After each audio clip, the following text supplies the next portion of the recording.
Our relationship with God necessarily has to begin with getting to know him.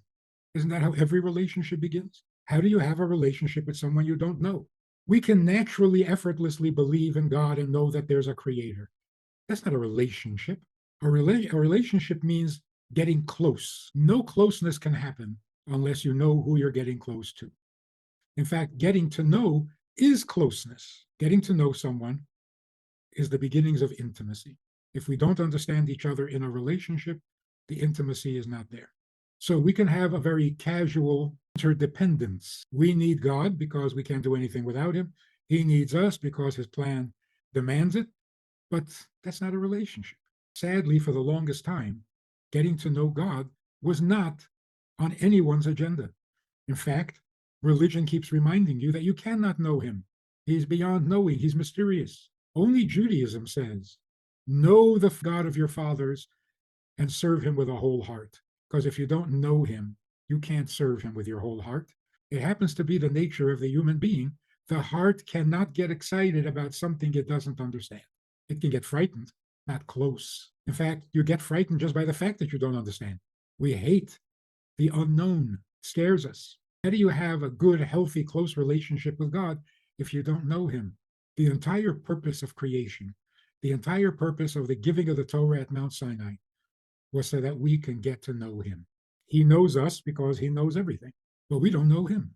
That's why he had to come down to Mount Sinai, give us a Torah that describes him, that reveals him, which is why it's called revelation.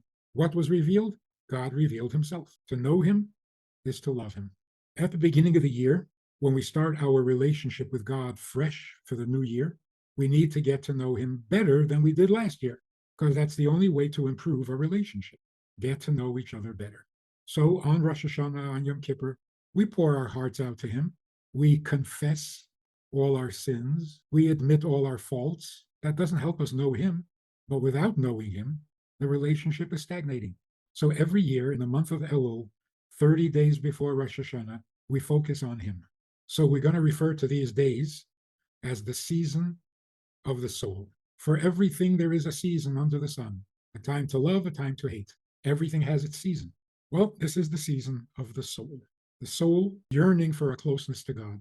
Everyone at this time of the year feels a certain tug. We're coming up to an anniversary, the day God created the first human being. That is Rosh Hashanah.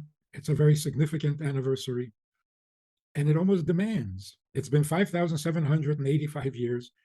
Do you know your creator? Let's get to know him. As we get to know him, we get to know ourselves better. We understand ourselves better. We discover what it is that we're missing that leaves us insecure and anxious. And then we discover what we have that gives us confidence and optimism and a purpose in life. So we know where we're going and we know whether we're getting there or not. By the end of the month, we should be not only ready for Rosh Hashanah, but we should have a completely new take with many new insights into ourselves, into life, into creation, and into the Creator who we want to serve better in the coming year than we did in the past year. So let's get started.